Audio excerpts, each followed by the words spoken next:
Hey guys, അപ്പോൾ നമ്മൾ വിഷു പരിപാടിയൊക്കെ കഴിഞ്ഞിട്ട് പുറത്ത് പോകണം കേട്ടോ. നമ്മുടെ തൊട്ടടുത്തുള്ളൊരു സ്ഥലമാണ് ചെമ്മാപ്പള്ളി ഹാങ്ങിങ് ബ്രിഡ്ജ്. പക്ഷേ അതിനെക്കുറിച്ച് നമ്മൾ ഇപ്പോഴാണ് അറിയണം കേട്ടോ. ഞങ്ങൾക്ക് ഇതുവരെ അറിയില്ലായിരുന്നു. നാട്ടിക കിഴക്ക് പെരുങ്ങോട്ടുകര എന്ന് പറഞ്ഞ സ്ഥലത്താണ് ഇതുള്ളത് കേട്ടോ.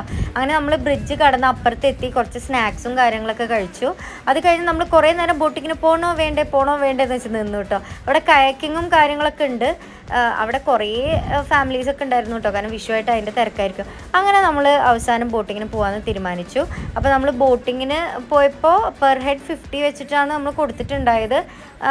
രസമായിരുന്നു. ഒരു 15-20 മിനിറ്റ്സ് ആയിരുന്നു. അപ്പോൾ നമ്മൾ ലൈഫ് ജാക്കറ്റൊക്കെ ഇട്ടിട്ട് റെഡി ആവുകയാണ്. അങ്ങനെ നമ്മൾ ബോട്ടിൽ കയറി. അപ്പോൾ നമ്മൾ അങ്ങനെ ഡൗട്ട് അടിച്ച് നിന്ന് എന്താണെന്ന് വെച്ചാൽ നമ്മൾ വർഷങ്ങൾക്ക് ശേഷം മൂവി കാണാൻ വേണ്ടി പോയിരുന്നു. അച്ഛനമ്മ ഇതാ പ്രകൃതി ഭംഗി ആസ്വദിച്ചിരിക്കുകയാണ് കേട്ടോ. അങ്ങനെ നമ്മൾ VB മോളിൽ എത്തിയിട്ട് ശരവണ ഭവനിൽ പോയിട്ട് ഒരു ചായ പറഞ്ഞു. പക്ഷെ പടം തുടങ്ങിയ കാരണം നമ്മൾ നേരെ ഓടി. അങ്ങനെ ഇൻ്റർവെല്ലായപ്പോൾ കുറച്ച് സ്നാക്സ് കഴിച്ചു. പിന്നെ നമ്മൾ ഡിന്നർ വൈമോൾ ചിക്കിങ് എന്നാണ് കഴിച്ചത്. അത് കഴിഞ്ഞ് നമ്മളൊരു കുൽഫി കഴിച്ചു. പിന്നെ ഒരു അവിൽ മിൽക്ക് വെച്ച് അവസാനിപ്പിച്ചു.